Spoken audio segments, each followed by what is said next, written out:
आज की कहानी लालच करना बुरी बात है। प्रेरणादायक हिंदी कहानी। हम सभी लालची राजा मिदास की कहानी जानते हैं। उसके पास सोने की कमी नहीं थी, लेकिन सोना जितना बढ़ता वह और अधिक सोना चाहता। उसने सोने को खजाने में जमा कर लिया था और हर रोज उसे गिना करता था। एक दिन जब वह सोना गिन रहा था तो एक अजनबी कहीं से आया और बोला, तुम मुझसे ऐसा कोई वरदान मांग सकते हो जो तुम्हें दुनिया में सबसे ज़्यादा खुशी दे।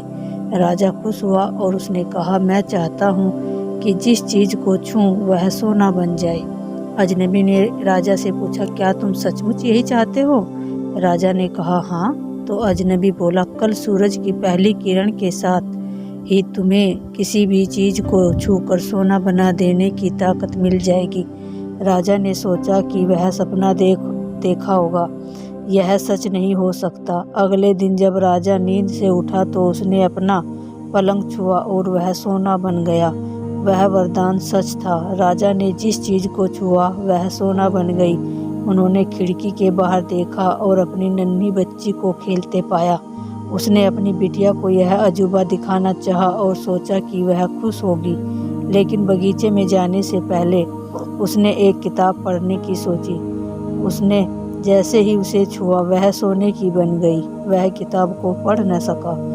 फिर वह नाश्ता करने बैठा। जैसे ही उसने फलों और पानी के गिलास को छुआ वे भी सोने के बन गए। उसकी भूख बढ़ने लगी और वह खुद से बोला, मैं सोने को खा और पी नहीं सकता। ठीक उसी समय उसकी बेटी दौड़ती हुई वहां आई और उसने उसे बाहों में भर लिया। वह सोने की मूर्ति बन गई। अब राजा के चेहरे की खुशी गायब हो गई। राजा सर पकड़कर रोने लगा। वह वरदान देने वाले अजनबी फिर आया और उसने राजा से पूछा कि क्या वह हर चीज को सोना बना देने की अपनी ताकत से खुश है। राजा ने बताया कि वह दुनिया के सबसे दुखी इंसान है।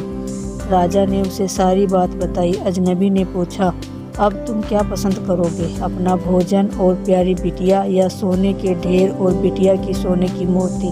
राजा ने गिड़गिड़ाकर माफ़ी मांगी और कहा, मैं अपना सारा सोना छोड़ दूंगा। मेहरबानी करके मेरी बेटी मुझे लौटा दो, क्योंकि उसके बिना मेरी हर चीज़ मूल्यहीन है। अजनबी ने राजा से कहा, तुम पहले से बुद्धिमान हो, और उसने अपने वरदान को वापस ले लिया। राजा को अपनी बेटी वापस फिर से मिल गई और उसे एक ऐसी सीख मिली जिसे वह ज़िंदगी भर नहीं भूल सका। उम्मीद करती हूँ कि कहानी आपको अच्छी लगी होगी। अगर अच्छी लगी है तो प्लीज़ वीडियो को लाइक करें, शेयर करें एंड चैनल को सब्सक्राइब करें।